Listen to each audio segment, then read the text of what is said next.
नमस्कार. एकाक्षी MPSCमध्ये आपल्या सगळ्यांचं स्वागत आहे. आपली जी 1200 सराव प्रश्नांची सिरीज चालू आहे त्यामध्ये आज आपलं 9वं लेक्चर आहे. ठीक आहे. आत्तापर्यंत आपले 8 लेक्चर्स आलेले आहेत. त्याच्यापूर्वी काही महत्त्वाच्या सूचना की नेहमीप्रमाणे मी व्हिडिओ आडवाच शूट करते आहे. तो उभा कसं काय होतो मला अजूनही समजलेलं नाही आहे. ठीक आहे. जर तो उभा शूट झाला आणि तुमची स्क्रीन आडवी उभी हालत असेल तर तो आडवा स्क्रीन झालं की मग काय करायचं, आपलं जे रोटेशन स्क्रीन असतं ना, रोटेशन ऑफ स्क्रीन ते बंद करायचं. हां, ते बंद केलं की मग आपला जो व्हिडिओ असतो तो आडवाच दिसतो आपल्याला. ठीक आहे. म्हणजे आपल्याला ते प्रॉब्लेम होत नाही. त्याच्यानंतर आपली ही सिरीज आपण कंप्लीट लवकर करणारच आहोत. पण ही जी सरांची पुढची चालू घडामोडीची आवृत्ती आहे. आता सरांनी इथे काय लिहिलं बघा, 75वी अमृत महोत्सवी आवृत्ती चालू घडामोडी इयरबुक. आता हे इयरबुक 2026 हे असणार आहे. आता मी आत्ताच सांगते की हे मी कंप्लीट करून घेणार आहे. मी यापूर्वी पण सरांचं पूर्वीचं 2025चं इयरबुक पूर्ण कंप्लीट केलेलं आहे. म्हणजे हे कंप्लीट करायची माझी स्वतःची इच्छा आहे. पुन्हा तेच सांगते, समजा मी चालू केलं आणि मध्ये थोडा खंड पडला, त्याच्यामागे फक्त एक कारण असतं, माझ्याच पर्सनल लाईफमध्ये मी कुठेतरी अडकलेली असते. आता जशी मी आजारी आहे, मागच्या वेळेस माझा इंटरव्ह्यू होता, अशा गोष्टींसाठी. ठीक आहे. अपरिहार्य कारणं आल्याशिवाय ह्या सिरीजमध्ये खंड पडणार नाही. ठीक आहे. ॲटलिस्ट देवा जाधव सरांच्या जेवढ्या पुस्तकांच्या सिरीज आहे त्या आपल्या 100% पूर्णत्वाकडे गेलेल्या आहे. तर हे जे आहे इयरबुक, तर हे आपण कंप्लीट करून घेऊ आणि हे आय थिंक 10 जानेवारीपासून मार्केटमध्ये अवेलेबल होणार आहे. आता यांचंच का घेतलं, कारण मी आधीपासून सरांचंच तुम्हाला शिकवते. मग आताही मी इयरबुक घेताना सरांचंच घेईल. ठीक आहे. त्यानंतर ठीक आहे, एवढ्या गोष्टी माझ्या सांगून झाल्या आहेत तुमच्या. आज एक कमेंट होती, तर सरांची कमेंट फक्त तुम्हाला वाचून दाखवते. त्याच्यातल्या 2 गोष्टी फक्त सांगायच्या आहे. संदीप सर आहेत त्यांचं नाव. ठीक आहे. त्यांनी सांगितलं, मॅम MCQ लेक्चर्स रेग्युलर ठेवा, तब्येतीची नीट काळजी घ्या, तुळशीची पाने आणि अद्रक घ्या, लवकर खोकला बसतो. ठीक आहे.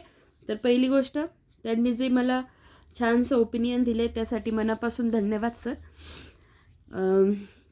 चालू आहे माझी बाकीची ट्रीटमेंट, ही तर नक्कीच केली असते, ॲटलिस्ट तुळशीचे पानं नक्कीच खाऊ शकते. पण आलं घ्यायचं म्हटलं की ते किती तिखट लागेल ना, तेवढाच एक प्रॉब्लेम आहे. बाकी थँक्यू, तुम्ही एवढं मला स्वतःहून सजेस्ट केलं. आणि दुसरी गोष्ट, त्यांनी जे सांगितलं की मॅम लेक्चर्स रेग्युलर ठेवा, ही कमेंट फार महत्त्वाची का आहे, कारण कोणीतरी सांगितलं आहे लेक्चर्स रेग्युलर ठेवा आणि तो तुमचा हक्क आहे, तुम्ही मला ह्या गोष्टी सजेस्ट करूच शकतात.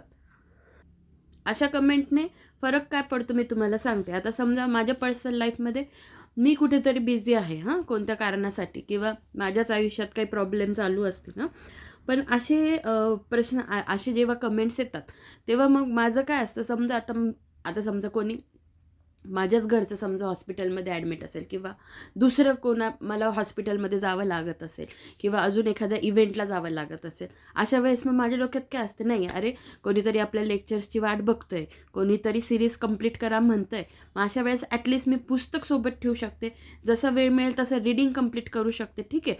आता तुम्हाला हे कळेल आजच्या लेक्चरमधून मला किती बारीक सारीक गोष्टी बघाव्या लागतात. तर मग याच्याने काय होतं, एक पुश मला पण मिळतो. म्हणजे मी जर एखाद्या इव्हेंटला रिकामी जाणार असेल, किंवा माझी एखादी अपॉइंटमेंट असेल आणि तिथेच वेटिंगला असणार आहे, मी थांबून राहणार आहे, तर मग मी तिथे त्या वेळेचा सदुपयोग करेल. ॲक्च्युली मी वेळ वाचवूनच सगळ्या गोष्टी करते.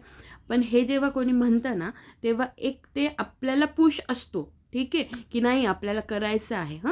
तर अशा कमेंट्स नक्कीच स्वीकारार्ह आहेत. बरं, अजून एक फक्त एवढंच सांगते की अजून काय काय असतात खोकल्यावर इलाज. आता जसं हे जस्ट GK म्हणून, आयुर्वेदात एक तालीसादी चूर्ण असतं आणि एक सीतोपलादी चूर्ण असतं. सीतोपलादी चूर्ण कधी घ्यायचं असतं, जेव्हा ओला खोकला असतो. तालीसादी चूर्ण कधी घ्यायचं असतं, जेव्हा कोरडा खोकला असतो. आणि हे कशासोबत घ्यायचे असतात, मधासोबत घ्यायचे असतात. दिवसातून 3 ते 4 वेळा त्याचं चाटण घ्यायचं असतं. आणि 100% या सगळ्या गोष्टी खूप उष्ण असतात. ज्यांची पित्त प्रकृती असते, ज्यांना ऑलरेडी उष्णतेचा त्रास होतो, त्यांना ह्या सगळ्या गोष्टी उष्ण पडू शकतात. मध पण कफकारक असतं, कफनाशक असतं. ठीक आहे. मधासोबत याचं चाटण घ्यायचं असतं. मी सध्या काय करते आहे तर दूध घ्यायचं, 1 कप दूध घ्यायचं, त्याच्यात अगदी थोडंसं पाणी टाकायचं, अगदी थोडंसं, कारण ते आटवायचं असतं आपल्याला. दूध घ्यायचं, मग त्याच्यात हळद टाकायची, त्याच्यानंतर सीतोपल्लादी चूर्ण, ज्येष्ठमध याच्यासाठी टाकतो की ओला खोकला असेल त्याच्यासाठी आपण मग सीतोपल्लादी चूर्णासोबत थोडंसं ज्येष्ठमध टाकायचं. जर ज्येष्ठमध आपण जास्त टाकलं तर आपल्याला नॉशिया, मळमळ होण्याची शक्यता असते, ठीक आहे. आणि त्याच्यासोबत साखर टाकायची आणि ते व्यवस्थित उकळवून घ्यायचं. म्हणजे हळदीचं दूध आपण जे नॉर्मल पितो त्याच्याऐवजी आपण हे सीतोपल्लादीचं पण करून पिऊ शकतो किंवा तालीसादीचं पण करून पिऊ शकतो, ठीक आहे. आणि चांगलं लागतं ते, ठीक आहे. जस्ट एक इन जनरल इन्फॉर्मेशन द्यायची म्हणून मी दिली. आता आपण आपल्या लेक्चरला सुरुवात करूया. बघा, आजच्या लेक्चरमध्ये आपण काय करणार आहोत तर प्रश्न क्रमांक 101 ते प्रश्न क्रमांक 150 पर्यंत आपण ह्या गोष्टी कंप्लीट करणार आहोत. तुम्हाला समजलं आहे ना आपण कोणत्या सिक्वेन्सने चाललो आहोत. बघा, मी इथे लिहिलेलं पण आहे. हे बघा, भाग 1 ते 50 प्रश्न झाले आहे. भाग 2 मध्ये 51 ते 100, भाग 3 मध्ये 180 ते 198, भाग 4 मध्ये 151 ते 200. या दरम्यान जे 101 ते 150 प्रश्न बाकी आहेत ना ते आपल्याला आज कंप्लीट करायचे आहेत. तर आपण आजच्या लेक्चरला सुरुवात करूया. तर बघा, पहिला जो प्रश्न आहे ना तो आहे मोन्था चक्रीवादळ. तर मोन्था चक्रीवादळ आता याच्यात जे आहे ते ऑक्टोबरमधली ही न्यूज आहे. मग आता हे मोन्था चक्रीवादळाविषयी जर आपण बघतो आहोत तर खाली लगेच 3ऱ्या क्रमांकाचा प्रश्न आहे इतर चक्रीवादळांचा, ठीक आहे. मोन्था, बुआलोई आणि शक्ती. तर मग तर आपण काय करू, हे तिन्ही प्रश्नांच्या अनुषंगाने त्यांचा उगम कुठे झाला, नंतर कुठे सगळ्यात जास्त विध्वंस केला, त्याच्यानंतर नाव कोणी दिलं आणि त्या नावाचा अर्थ, या सगळ्या गोष्टी बघू आणि मग आपण ते दोन्ही प्रश्न इन डिटेल बघून घेऊ. म्हणजे मग काय होईल, आपल्याला पुढचे प्रश्न सोडवायला सोपे जातील. बघा, आता हा जो चार्ट मी केलेला आहे ना तर हा चार्ट जरी तुम्हाला खिचडी वाटत असेल, मला इथेच तो बसवायचा होता, ठीक आहे. पण हा चार्ट तुम्ही तुमच्या पुस्तकामध्ये अगदी सुटसुटीतपणे लिहू शकता. मी आधी सांगते काय काय कशा पद्धतीने रिप्रेझेंट करा, म्हणजे मग तुम्हाला ते सोपं जाईल. बघा, इथे रिप्रेझेंट करायचं ऑक्टोबर 2025 मधील चक्रीवादळ आहे. आणि इथे लिहिलं आहे मोन्था, शक्ती आणि बुआलोई. बुआलोई. आणि मग इथे काय लिहिलं आहे मी, कुठे आलेलं आहे, नंतर नाव काय आहे, त्याचं अर्थ काय आहे त्या नावाचा, म्हणजे नाव कोणत्या देशाने दिलं, असं कुठे आलं, नंतर नाव कोणत्या देशाने दिलं, अर्थ काय आहे आणि सर्वाधिक फटका कोणत्या देशाला बसला हे त्याच्यात मी दिलेलं आहे. आणि त्याच्यानंतर मग चार्ट फॉर्मॅटमध्ये तुम्ही हे करू शकता. तर बघा, मोन्था. तर बघा, मोन्था चक्रीवादळावरून मला तुम्हाला एक फक्त सांगायचं आहे, कारण जेव्हा मी आता न्यूज काय करत होती, न्यूज मी अशा पद्धतीने रिप्रेझेंट करत होती. बघा, हे तुम्हाला दिसलं असेल. हे कम्युनिटी पोस्टवर पण टाकायचे आणि माझ्या टेलिग्राम चॅनलला पण टाकायचे. आणि त्याच्याशी रिलेटेड अजून काही महत्त्वाची माहिती असेल तर मी ती खाली मेन्शन पण करायचे. आता ही कम्युनिटी पोस्टला आहे ही न्यूज. त्रिपुरारी पौर्णिमेला दिसणार सुपर मूनचा अनोखा सोहळा. ही आय थिंक नोव्हेंबरमधली न्यूज असावी. नोव्हेंबरचीच आहे. तर मग त्याच्याशी रिलेटेड अजून काय काय, मायक्रोमून म्हणजे काय असतं, अजून बाकीच्या काय गोष्टी असतात, ह्या गोष्टी मी हायलाईट करून सांगितलेल्या असतात, ठीक आहे. अजून एखादी हे का सांगते आहे, कारण या पद्धतीने आपण ऑलरेडी मोन्था चक्रीवादळ आपण बघितलेलं आहे, ठीक आहे. तर मग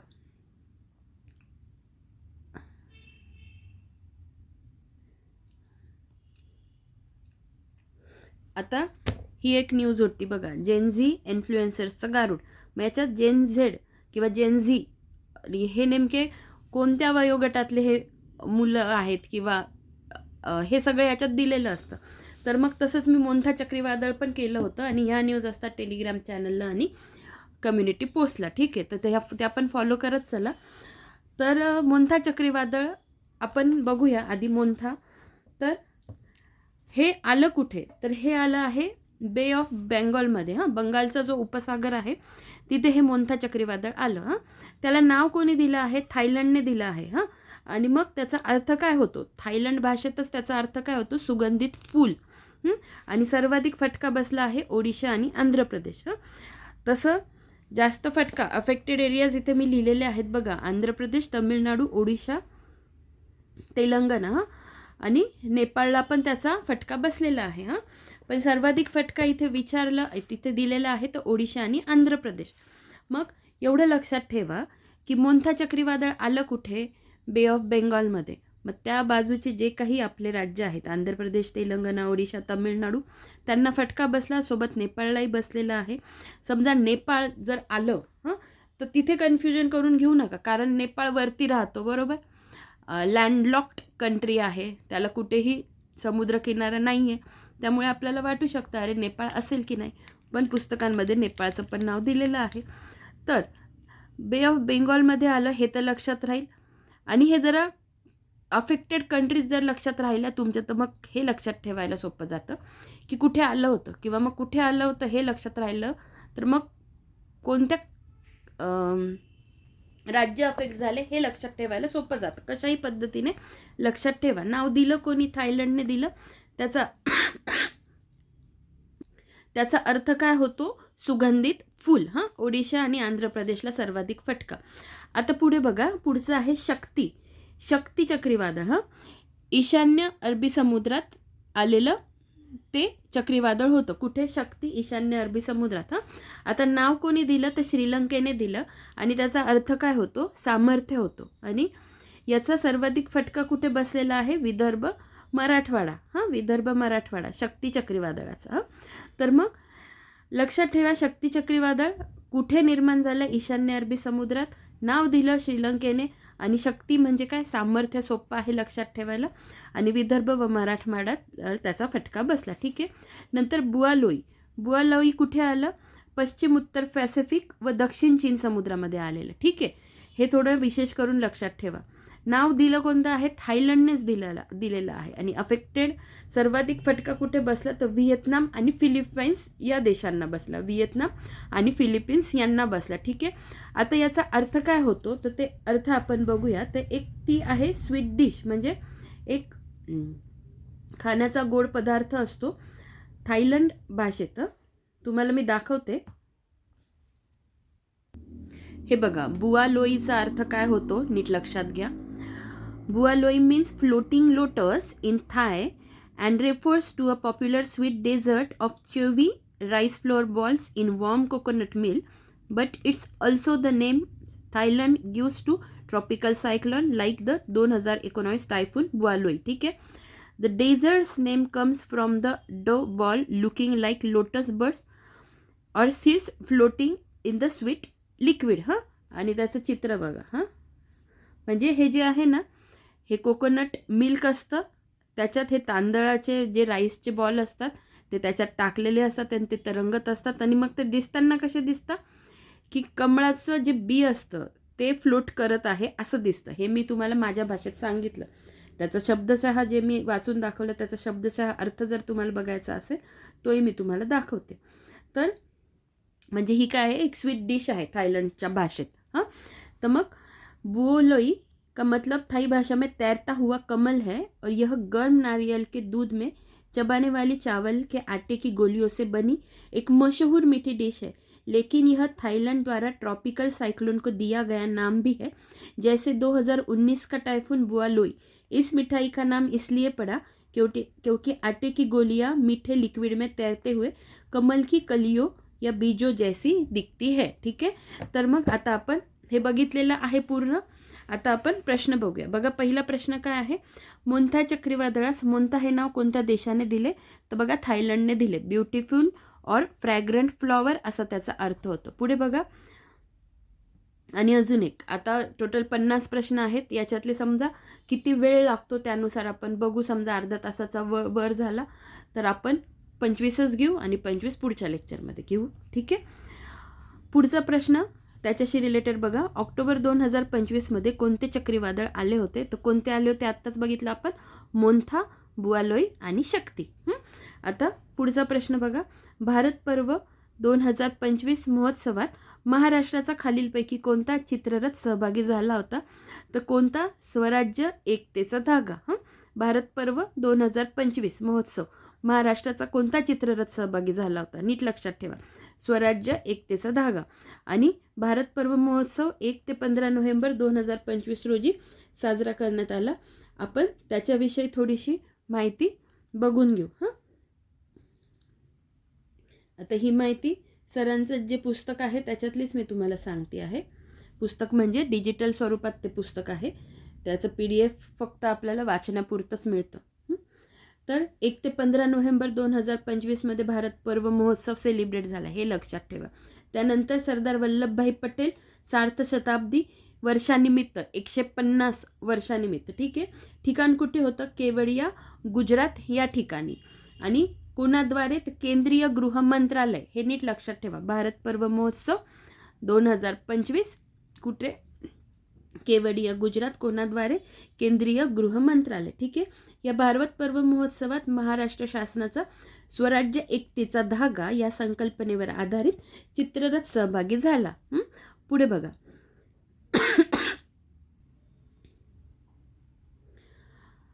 भारताचे ते कोण काय होते? सरदार वल्लभभाई पटेल. बघा, भारताचे पहिले उपपंतप्रधान आणि पहिले गृहमंत्री लोहपुरुष सरदार वल्लभभाई पटेल आणि स्वातंत्र्यानंतर संस्थानांचे विलिनीकरण करून देशाची भौगोलिक आणि राजकीय एकता साध्य केली. त्यांच्या स्मृतिप्रित्यर्थ गुजरातमध्ये उभारलेला 182 मीटर उंच स्टॅच्यू ऑफ युनिटी हा जगातील सर्वाधिक उंच पुतळा आहे. आता बघा, स्टॅच्यू ऑफ युनिटीची निर्मिती कोणी केली आहे? राम सुतार यांनी. राम सुतार किती महत्त्वाचे आहेत? एक तर त्यांचं आत्ता निधन झालं, त्याच्याही आधी ते का महत्त्वाचे होते? एक तर वयाच्या 100व्या वर्षी त्यांना महाराष्ट्र भूषण पुरस्कार मिळालेला आहे बघा. आणि वयाच्या 100 वर्ष म्हणजे ते शेवटपर्यंत काम करत होते. तर मग ह्या गोष्टी थोड्या नीट लक्षात ठेवा. तर स्टॅच्यू ऑफ युनिटी हा जगातील सर्वात उंच पुतळा आहे. म्हणजे बरं, ठीक आहे. लोहपुरुष सरदार वल्लभभाई पटेल यांच्या जयंतीनिमित्त दरवर्षी 31 ऑक्टोबर हा राष्ट्रीय एकता दिन म्हणून साजरा केला जातो.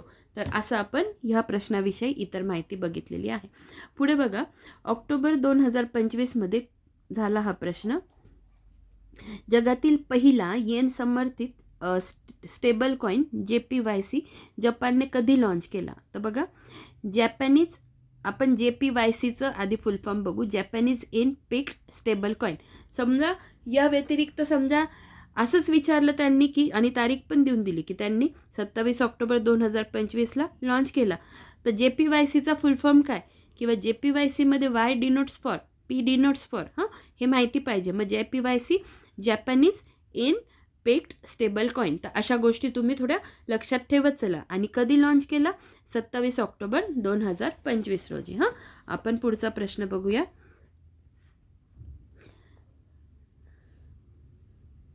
साऊथ एशियन सिनियर ॲथलेटिक्स स्पर्धा. साऊथ एशियन सिनियर ॲथलेटिक्स स्पर्धा 2025 भारताने एकूण किती पदके जिंकून प्रथम स्थान पटकावले? तर 58. ठीक आहे, 58. आता एक गोष्ट लक्षात ठेवा की एखाद्या याच्यात महाराष्ट्र प्रथम असेल, आपला देश प्रथम असेल, तर ते आवर्जून आपल्याला त्या गोष्टी लक्षात ठेवणं भाग असतं किंवा तेवढंच ते इम्पॉर्टंट पण असतं. मग आता तसंच आपल्याला हे पण महत्त्वाचं आहे. काय म्हटलेलं आहे? साऊथ एशियन सिनियर ॲथलेटिक्स स्पर्धा 2025 भारताने एकूण किती पदके जिंकली? तर 58 पदके. आणि किती क्रमांकावर आहे? प्रथम क्रमांकावर आहे. पुढे बघा, SIR मोहीम निवडणूक आयोगातर्फे दुसऱ्या टप्प्यात किती राज्यात राबवण्यात आली? काय म्हटले बघा, दुसऱ्या टप्प्यात. उद्या म्हटलं तिसरा टप्पा, पहिला टप्पा. तर बघा, हे प्रश्नातच खूप साऱ्या गोष्टी असतात ज्याच्यात कोणत्याही सरळ सेवेला म्हणा किंवा इतर एक्झामला प्रश्न तयार होऊ शकतात. मग इथे काय म्हटले?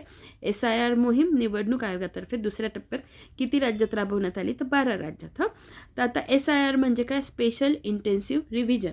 तर मग त्याच्याविषयी आपण थोडक्यात माहिती बघून घेऊ की ते म्हणायचं काय आहे त्यांना. 1-2 मिनिट फक्त. बघा, आपण थोडं इन डिटेल बघू कारण काही गोष्टी खूप महत्त्वाच्या आहेत. याच्याने 2-3 गोष्टी इन डिटेल कळणार आहेत. बघा, स्पेशल इंटेन्सिव्ह रिव्हिजन. तर special intensive revision or the SIR is an exercise undertaken by the Election Commission of India, ठीक आहे, to ensure that all eligible, आता त्याचं काम काय आहे? उद्देश काय आहे? To ensure that all eligible Indian citizens are included in the electoral roll and that no ineligible voter is included in the electoral rolls. कळलं? आता बघा, इथे चित्र पण दिलेलं आहे. त्यानंतर chief election commissioner Gyanesh Kumar announcing the nationwide SIR process October 2025. आता इथे महत्त्वाचं मला तुम्हाला दाखवायचं काय बघा. 1952 first intensive revision, 1952 first intensive revision. त्यानंतर आता हे हेडक्वार्टर न्यू दिल्ली आणि 2 मिनिट सॉरी,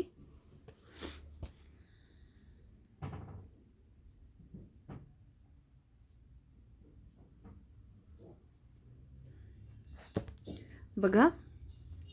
हां, एजन्सी एक्झिक्युटिव्ह हे मला तुम्हाला सांगायचं होतं कारण यांची पण नुकतीच नियुक्ती झालेली आहे, ज्ञानेश कुमार.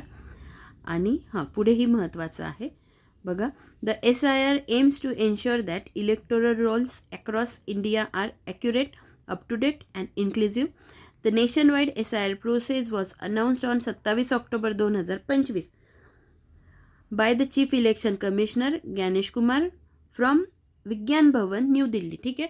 आता ही तारीख आली बघा 27 ऑक्टोबर 2025 आणि ही तारीख आत्ताच आपण कुठे बघितली होती सांगा बरं. तर जॅपनीज जे आहे बघा, जगातील पहिलं EN समर्थित स्टेबल कॉईन JPYC जपानने कधी लॉन्च केलं, 27 ऑक्टोबर 2025. तर एखादी गोष्ट आपण इतक्यात शिकली पण आपल्याला असं वाटते अरे हे आत्ताच कुठेतरी बघितलं होतं, आठवत कसं नाही आहे. तर ते डोक्यावर थोडा स्ट्रेस द्यायला शिका जेणेकरून आपलं उत्तरं लवकर सुटतील, लक्षात गोष्टी जास्त राहतात. पुढचा प्रश्न बघा. न्यायमूर्ती सूर्यकांत भारताचे कितवे सरन्यायाधीश आहेत? तर कितवे सरन्यायाधीश आहेत? 53वे सरन्यायाधीश ते आहेत. तर ही पण न्यूज मी कव्हर केलेली होती, जसे मी डेली न्यूज टाकायची ना तेव्हा. सध्या नाही टाकते पण आपण ते पुन्हा स्टार्ट करूया. न्यायमूर्ती सूर्यकांत भारताचे कितवे सरन्यायाधीश आहेत? तर कितवे आहेत? 53वे आहेत. मग याच्या पूर्वीचे आपल्याला माहिती पाहिजे, जे 52वे होते कोण होते? भूषण गवई. भूषण गवई का माहिती पाहिजे? आता माझ्या दृष्टीने मला का माहिती पाहिजे सांगते. कारण नाशिकमधलं जे डिस्ट्रिक्ट कोर्ट आहे, आता तिथली जी बिल्डिंग आहे ती खूप मोठी भव्य दिव्य बिल्डिंग. आता माझी बहीण स्वतः तिथे आहे त्यामुळे मला ते माहिती आहे. ठीक आहे. तर ती जी बिल्डिंग भव्य दिव्य बांधलेली आहे, मी त्याच्यावर तो फोटो नाही शॉर्ट व्हिडिओ पण टाकला होता. तर तिची बिल्डिंग खरंच खूप छान आहे आणि माझी बहीण म्हटली तू पण एस्केलेटर पण बसवलेले आहेत, खूप मोठी आहे ती. म्हणते एका कोर्टमधून दुसऱ्या कोर्टमध्ये जायलाच इतका वेळ लागतो, इतकं चालावं लागतं. मी अजून बघितली नाही जाऊन, पण मी जाईल एकदा. तर त्याचं जे इनॉग्रेशन होतं ते यांच्यातर्फे केलं होतं. तर तो खूप मोठा कार्यक्रम सोहळा होता आयोजित. तर मग त्यामुळे आता हे तुमच्या दृष्टीने महत्त्वाचं नाही आहे, हे मी जस्ट एक्स्ट्रा सांगते. पण मग मी या पद्धतीने सांगितलं की भूषण गवई यांना पण लक्षात ठेवा. ते निवृत्त झाले कधी? 23 नोव्हेंबर 2025ला निवृत्त झाले. तर त्यांच्या हस्ते नाशिकचं जे कोर्ट आहे त्याचं उद्घाटन करण्यात आलं होतं आणि तो सोहळा खूप मोठा होता. त्यामुळे माझ्या तर पूर्वीपासून लक्षात होते पण अजून जास्त लक्षात राहिले. ठीक आहे. आणि न्यायमूर्ती सूर्यकांत त्यांच्यानंतर 53वे कोण? 53वे. मग त्यांनी शपथ कधी घेतली? 24 नोव्हेंबर 2025ला. आता एक लक्षात ठेवा, भूषण गवई जे होते 23 नोव्हेंबर 2025ला निवृत्त झाले. लगेच दुसऱ्या दिवशी 24 नोव्हेंबर 2025ला शपथ घेणारे कोण? तर न्यायमूर्ती सूर्यकांत. मग ह्यांचा कार्यकाळ कुठपर्यंत असणार आहे बघा? 9 फेब्रुवारी 2037. 9 फेब्रुवारी 2027 पर्यंत ते असणार आहे. त्याच्यानंतर त्यांच्या शपथविधीला बघा कोण कोण आलं होतं? तर Bhutan, Malaysia, Kenya, Mauritius, Nepal, Sri Lanka इथले न्यायाधीश आलेले होते. आता हे जस्ट मी त्याचा एकदाच वाचलं त्यामुळे मी इन डिटेल सांगत नाही आहे तुम्हाला, पण 6 देशांचे न्यायमंडळ आलेलं किंवा न्यायाधीश आलेले ही घटना पहिलीच आहे. मी तंतोतंत एकदाच नजरेखालून गेलं, पण एकदा तुम्ही अभ्यास करताना स्वतः कन्फर्म करा. पण ह्या 6 देशांमधले न्यायाधीश आलेले होते. ठीक आहे. पुढे बघा, 7 महिन्यांची गरोदर असताना देखील सोनिका यादवने ऑल इंडिया पोलीस वेटलिफ्टिंग स्पर्धेत डॅश हे पदक जिंकले. तर कोणतं पदक जिंकलं हे लक्षात ठेवा, कांस्य पदक जिंकलेलं आहे. तर सोनिया यादव आपण यांना बघून घेऊ. आणि मेन म्हणजे काय, 7 महिन्याच्या गरोदर होत्या त्या. मग आणि कशात ऑल इंडिया पोलीस वेटलिफ्टिंग स्पर्धेत त्यांनी हे पदक मिळवलेलं आहे. तर या आहेत बघा सोनिया यादव. लिहिलेलं आहे a 7 months pregnant Delhi police constable Sonia Yadav deadlifted 145 kg. हे पण लक्षात ठेवा 145 kg at all India police weightlifting championship. त्यांना पण लक्षात ठेवा. ह्या आहे सोनिया यादव. पुढे आता SJ-100 किंवा SJ-100 विमानासंदर्भात भारत आणि डॅश डॅश या देशात सामंजस्य करार झाला. आता एक गोष्ट ही लक्षात ठेवा, उद्या फक्त SJ-100 असं दिलं, प्रश्न कसे फॉर्म होतात तेवढंच सांगायचं आहे. SJ-100 विमान आहे का, हेलिकॉप्टर आहे का, ड्रोन आहे, एक तो प्रश्न. तर काय आहे, विमान आहे. कोणत्या देशासोबत आहे, रशियासोबत आहे. ठीक आहे. तर चित्र फक्त दाखवण्याचा उद्देश एवढाच की तुम्हाला मग SJ-100 असं विमानाचं चित्र वगैरे दाखवलं तर तुमच्या लक्षात राहील की ते विमान होतं. त्यानंतर अजून एक दाखवायचं आहे. इथे काय लिहिलेलं आहे बघा, सुखोई सुपरजेट 100. हे त्याच विमानाचं चित्र आहे, त्याच्यावर हे पण लिहिलेलं आहे. तर या गोष्टी मला तुम्हाला दाखवायच्या असतात. राहील लक्षात. SJ-100 विमानासंदर्भात भारत आणि डॅश डॅश या देशात सामंजस्य करार झाला. तर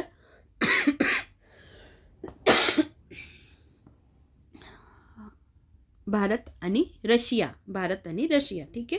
पुढचा प्रश्न बघा, विकसित महाराष्ट्र 2047च्या व्हिजन डॉक्युमेंटला राज्य मंत्रिमंडळाच्या बैठकीत डॅश डॅश या दिवशी मान्यता देण्यात आली.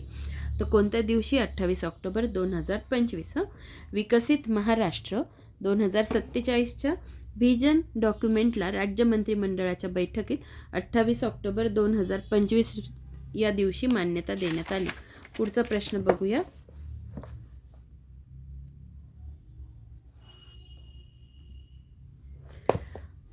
बघा, 8व्या वेतन आयोगाच्या अध्यक्षपदी कोणाची निवड करण्यात आली, तर रंजना देसाई यांची.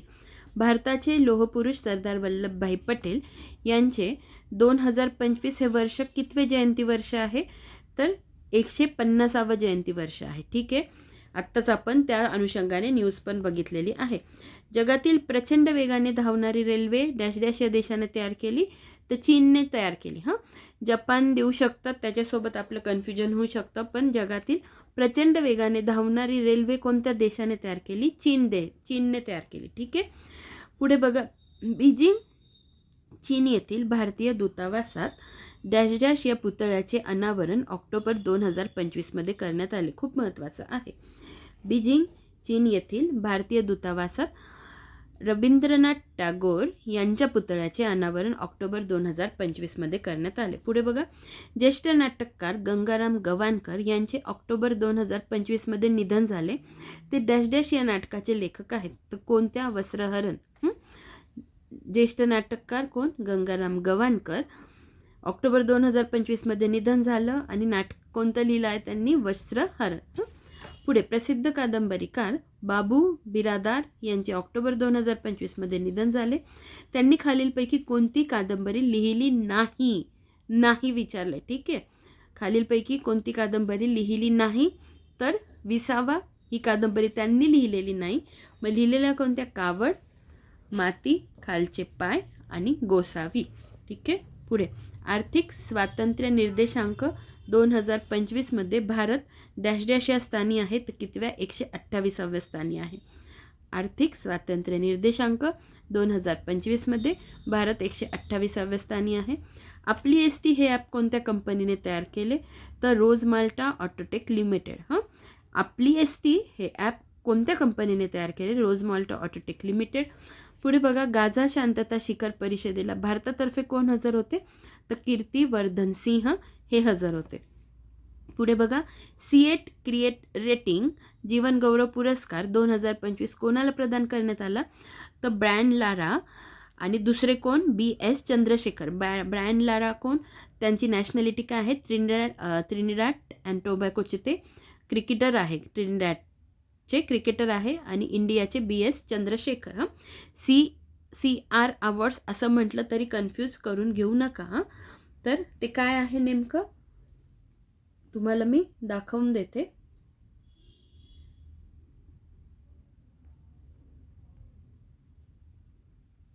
बरं, ब्रायन लारा मी स्वतः सर्च केले, पण त्यांची इमेज घ्यायचं राहिलं माझ्याकडून, तर तुम्ही स्वतः बघून घ्या. हां, मी स्वतः बघितलं. ज्यांना कोणाला माहीत नसेल त्यांनी सर्च करून घ्या. आत्ता सध्या माझ्याकडे नाही आहे. CA क्रिकेट रेटिंग जीवनगौरव पुरस्कार 2025 ब्रायन लारा आणि इथे मी एक्स्ट्रा लिहिलं आहे BS चंद्रशेखर, हां, यांना मिळालं. पुढे बघा, खालील विधाने लक्षात घ्या. तिन्ही विधाने बरोबर आहे. ठीक आहे. डॉक्टर सोनाली घोष यांना IUCNद्वारे दिला जाणारा केंटॉन मिलर अवॉर्ड प्रदान करण्यात आला. बरोबर आहे. डॉक्टर सोनाली घोष काझीरंगा राष्ट्रीय उद्यानाच्या क्षेत्र संचालिका आहेत. बरोबर. हा पुरस्कार राष्ट्रीय उद्याने आणि संरक्षित क्षेत्रासाठी केलेल्या कामाबद्दल दिला जातो. बरोबर आहे. ठीक आहे. डॉक्टर सोनाली घोष म्हणजे कोणाद्वारे तो पुरस्कार दिला जातो? IUCN, international union for conservation of nature, याद्वारे दिला जाणारा कोणता पुरस्कार? केंटॉन मिलर अवॉर्ड. सोनाली घोष लक्षात ठेवा. काझीरंगा राष्ट्रीय उद्यानाच्या कोण आहेत? त्या क्षेत्र संचालिका आहेत. हा पुरस्कार राष्ट्रीय उद्याने आणि संरक्षित क्षेत्रासाठी केलेल्या कामाबद्दल दिला जातो. पुढचं बघा, राष्ट्रीय गुन्हे नोंद ब्युरोनुसार भारतातील सर्वात सुरक्षित शहर कोणते ठरले? तर कोलकाता. राष्ट्रीय गुन्हे नोंद ब्युरोनुसार भारतातील सर्वात सुरक्षित शहर कोणतं ठरलं? तर कोलकाता. पुढे बघा, भारतातील पहिल्या इंटिग्रेटेड कॉमन मोबिलिटी ॲपचे नाव सांगा. बघा, पुन्हा बघूया. राष्ट्रीय गुन्हे नोंद ब्युरोनुसार भारतातील सर्वात सुरक्षित शहरे कोणते ठरले? कोलकाता. भारतातील पहिल्या इंटिग्रेटेड कॉमन मोबिलिटी ॲपचे नाव सांगा. काय आहे? Mumbai one app. Mumbai one app. पुढे, ऑक्टोबर 2025 मध्ये डॅश डॅश देशाचे परराष्ट्र मंत्री आमिर खान मुक्ताकी भारत दौऱ्यावर आले. कोण? आमिर खान मुक्ताकी. कोणत्या देशाचे परराष्ट्र मंत्री होते ते? अफगाणिस्तानचे. आता असा प्रश्न विचारला, आमिर खान मुक्ताकी हे भारत दौऱ्यावर आले होते आणि अफगाणिस्तानचे होते, ते कोण होते? मग परराष्ट्र मंत्री होते, अजून कोणते मंत्री होते हे पण माहिती पाहिजे. तर असे घुमवून फिरवून प्रश्न तुम्ही तुमच्याच मनात तयार करत जा. ठीक आहे. परराष्ट्र मंत्री होते अफगाणिस्तानचे, जे ऑक्टोबरमध्ये भारत दौऱ्यावर आले होते. पुढे बघा, कर्नाटक सरकारतर्फे देण्यात येणारा महात्मा गांधी सेवा पुरस्कार 2025 कोणाला प्रदान करण्यात आला? रामचंद्र गुहा. ठीक आहे. रामचंद्र गुहा यांना हा सेवा पुरस्कार देण्यात आलेला आहे. आता पुन्हा कोणाद्वारे? कर्नाटक सरकारद्वारे. कोणता पुरस्कार? महात्मा गांधी सेवा पुरस्कार 2025 कोणाला प्रदान करण्यात आला? रामचंद्र गुहा. अशा 2-3 फॅक्ट्स लक्षात ठेवा. आता 32 मिनिट इथेच झालेले आहेत आणि अजून 25 प्रश्न बाकी आहेत. ठीक आहे. जर घाईघाईत घ्यायचं म्हणजे अजून काही घाईघाईत नाही बघ, पण होऊन जाईल. आता एवढं एक्सप्लेनेशनची गरज नाही आहे. ठीक आहे. 10 मिनिटात होऊन जाईल. आपण कंप्लीट करून घेऊया. ठीक आहे. होऊन जाईल, कारण खूप काय एक्सप्लेनेशन माझ्या दृष्टीने नाही आहे. पुढचा प्रश्न बघा, मानव हत्ती संघर्ष टाळण्यासाठी डॅश डॅश सरकारने गजरक्षक ॲप सुरू केले आहे. मानव हत्ती संघर्ष टाळण्यासाठी कोणत्या सरकारने? तर मध्य प्रदेश सरकारने. कर्नाटकसोबत, आसामसोबत कन्फ्युजन करून घेऊ नका. गजरक्षक ॲप मध्य प्रदेश सरकारने. ठीक आहे. विष्णुदास भावे पुरस्कार 2025 डॅश डॅश यांना प्रदान करण्यात आला. कोणाला प्रदान करण्यात आला? नीना कुलकर्णी यांना प्रदान करण्यात आला. मग विष्णुदास भावे पुरस्कार 2025. मग रंगभूमी दिन कधी साजरा केला जातो? तर 5 नोव्हेंबरला साजरा केला जातो मराठी रंगभूमी दिन. तर त्याच्याविषयी आपण थोडीशी माहिती बघून घेऊया, कारण ते महत्त्वाचं पण आहे. बघा, रंगभूमी दिन Marathi theatre day is celebrated on November 5th to commemorate the first performance of the pioneering Marathi play, म्हणजे मराठी नाटक कोणतं? सीता स्वयंवर. कोणाचं? बाय विष्णुदास भावे. कुठे? इन सांगली. कधी? On November 5, 1843. कळलं? मी तुम्हाला मुद्दामून थांबून सांगितलं आहे कोणते प्रश्न कुठे येऊ शकतात. 5 नोव्हेंबर 1843. कोणाचं? विष्णुदास भावे यांचं. कोणत्या ठिकाणी? सांगली येथे. कोणतं? सीता स्वयंवर. ठीक आहे. ह्या गोष्टी लक्षात ठेवा. marking the birth of modern Marathi theatre. This date also signifies the start of the Marathi theatre tradition celebrated over 170 years, honoring its rich heritage and artists with special recognition given through awards like the Vishnudas Bhave. ठीक आहे. तर मग अशा पद्धतीने ह्या गोष्टी थोड्या लक्षात ठेवत चला. पुढचा प्रश्न बघूया आपण. पण कोणाला मिळालं हे नीट लक्षात ठेवा. नीना कुलकर्णी यांना मिळालेला आहे. हां, पुढचा प्रश्न बघा. ऑक्टोबर 2025 मध्ये निधन झालेल्या प्रसिद्ध गायिका गोपीनाथ स्वैन या डॅश डॅश राज्यातील होत्या. तो कोणत्या? ओडिशा राज्यातील होत्या. हां, गोपीनाथ स्वैन. पुढचा, आर्चरी वर्ल्ड कप फायनलमध्ये पदक जिंकणारी पहिली भारतीय कंपाऊंड तिरंदाज कोण? कशात? आर्चरी वर्ल्ड कपमध्ये फायनलमध्ये पदक जिंकणारी पहिली भारतीय महिला कंपाऊंड तिरंदाज कोण आहे? ज्योती सुरेखा वेन्नम. ज्योती सुरेखा वेन्नम. ठीक आहे. आता पुढचा प्रश्न बघा. खालील विधाने लक्षात घ्या. हां, चुकीचं विधान विचारलं आहे. तर हे जे ड विधान आहे हे चुकीचं आहे. बाकी सगळी विधानं बरोबर आहेत. बघा, खालील विधाने लक्षात घ्या. सुलतान ऑफ जोहर कप 2025 ऑस्ट्रेलियाने जिंकला. बरोबर आहे. सुलतान ऑफ जोहर कप 2025 जिंकला कोणी? ऑस्ट्रेलियाने. हा कसला कप आहे? हॉकीचा कप आहे. या स्पर्धेत भारताने कोणतं रौप्य पदक जिंकले? आणि ही स्पर्धा 13व्या क्रमांकाची होती, 12व्या क्रमांकाची नाही. तर हे विधान चुकीचं आहे. लक्षात ठेवा, सुलतान ऑफ जोहर कप हॉकीचं आहे. ऑस्ट्रेलियाने जिंकला. रौप्य पदक भारताला मिळालं आणि 13व्या क्रमांकाची किंवा एडिशन आहे. आवाज या दिवाळी अंकास 2025 मध्ये किती वर्ष पूर्ण झाली? 75. नीट लक्षात ठेवा. आवाज काय आहे? दिवाळी अंक आहे. किती वर्ष पूर्ण झाली? 75 वर्ष पूर्ण झालेली आहे. 2025 मध्ये पार पडलेली राष्ट्रीय सागरी मासेमारी गणना, राष्ट्रीय सागरी मासेमारी गणना कितव्या क्रमांकाची होती? तर 5व्या क्रमांकाची होती. 2025 मध्ये पार पडलेली राष्ट्रीय सागरी मासेमारी गणना कितव्या क्रमांकाची होती? 5व्या क्रमांकाची होती. पुढे बघा.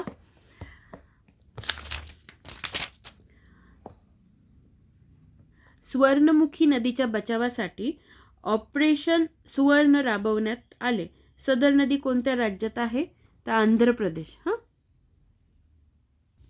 बरं ठीक आहे. आपण आता इथे थांबूया. हां, कारण बाकीच्या गोष्टींना मला वाटतं वेळ लागेल. हां, तर असं समजू आपण की आपण 130 पर्यंत प्रश्न कव्हर केले. हां, 130 पर्यंत, 131 ते 150 पर्यंत मी आज रात्रीच आणते व्हिडिओ. ठीक आहे. तर आणि एक गोष्ट लक्षात ठेवा, काय असतं, मला रात्री वेळ जास्त असतो, म्हणजे निवांत असतो. ठीक आहे. आणि समजा मी रात्री व्हिडिओ शूट केला तर मी हा विचार करत नाही आता 12 वाजले 1 वाजले. शक्यतो 12पर्यंत माझे व्हिडिओ येऊन जातात. हे कशासाठी? समजा विद्यार्थ्यांपर्यंत जरी पोहोचला, मी दुसऱ्या दिवशी शेड्यूल नाही करून ठेवत, करून टाकते. तर मग हे पण लक्षात राहू द्या की माझे व्हिडिओ रात्री बेरात्री आले तरी तुम्ही जागे असाल तर नक्की बघत जा, कारण हे सगळं तुमच्यासाठीच चालू आहे. ठीक आहे. आपण पुढच्या व्हिडिओमध्ये भेटूया. धन्यवाद.